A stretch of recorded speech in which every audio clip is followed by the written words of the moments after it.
সবাই প্রস্তুত তো? আমরা গতদিন সমাসের দুইটি অংশ আমরা শিখছি, দ্বন্দ্ব সমাস, বহুব্রী সমাস। আজকে আমরা পরের সমাসগুলা একটি একটি করে শেখার চেষ্টা করব। আমি এখানে লিখে রেখেছি, দেখো, অব্যয়ীভাব সমাস। অব্যয়ীভাব সমাসে আমরা পূর্বপদের উপর গুরুত্ব আরোপ করব, কারণ অব্যয় যুগে একটা শব্দ, অব্যয় যুগে বাক্য, অব্যয় যুগে যেটা গঠিত হয় সেটা হলো অব্যয়ীভাব সমাস।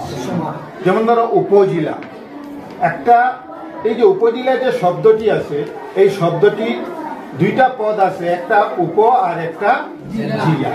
তাইলে পূর্বপদ হইল উপ আর পরপদ বা উত্তর পদ হইল জিলা। এখন এই শব্দতে প্রাধান্য উপরে দেওয়া হইয়াছে, কারণ জেলাটা উপজেলা, জেলা নয়, জেলাটা উপজেলা। অব্যয় যুগে, অব্যয় যুগে তো এখানে পূর্বপদের প্রাধান্য হয়েছে, কারণ আমরা জেলাটারে পূর্ণাঙ্গ জেলা বুঝছি না, উপজেলা। যেমন ধরো আমাদের আসামে এখন কিছু নতুন জেলা নামকরণ করা হয়েছে, এগুলা যেমন ধরো সমজেলা। কি আছে নাম? সমজেলা, সমজেলা।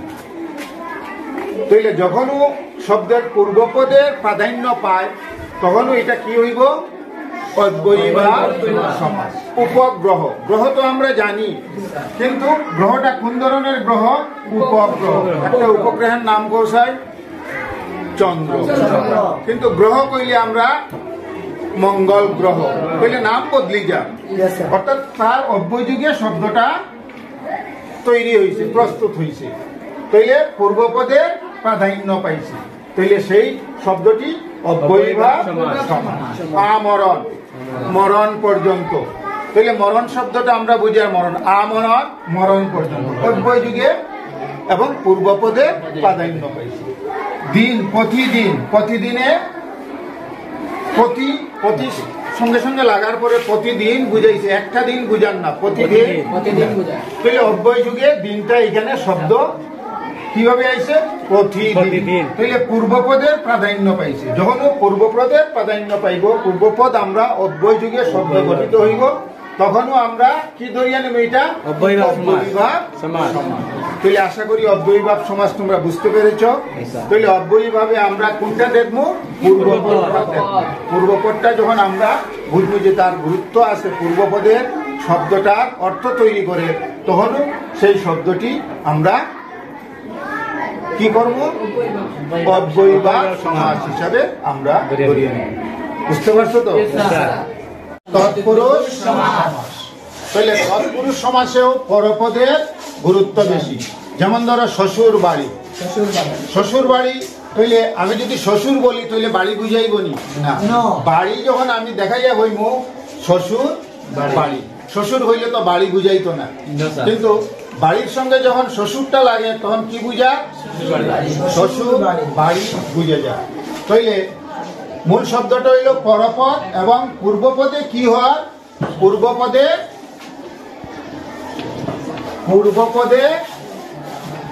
বিভক্তি লাগে, বিভক্তি আছে, পূর্বপদে বিভক্তি আছে, পূর্বপদে বিভক্তি আছে। তাইলে পূর্বপদে বিভক্তি আছে। শ্বশুর, শ্বশুরে কোন বিভক্তি আমরা পাইছি? র বিভক্তি। তাইলে যখনও পূর্বপদে আমরা বিভক্তি পাইমু, তখনও সেই বাক্য বা শব্দকে আমরা কি ধরিয়া নিব? তৎপুরুষ সমাস। তাইলে তৎপুরুষ সমাসে পূর্বপদে বিভক্তি আছে। যেমন ধরো হাত গড়ি, তাইলে হাত, হাত দেখাইয়া আমরা গড়ি হই না, গড়ি দেখাইয়া হাত গড়ি হই, গড়ি দেখাইয়া। তাইলে পরপদের প্রাধান্য এখানে, এবং পূর্বপদে হাতে গড়ি, হাতে গড়ি।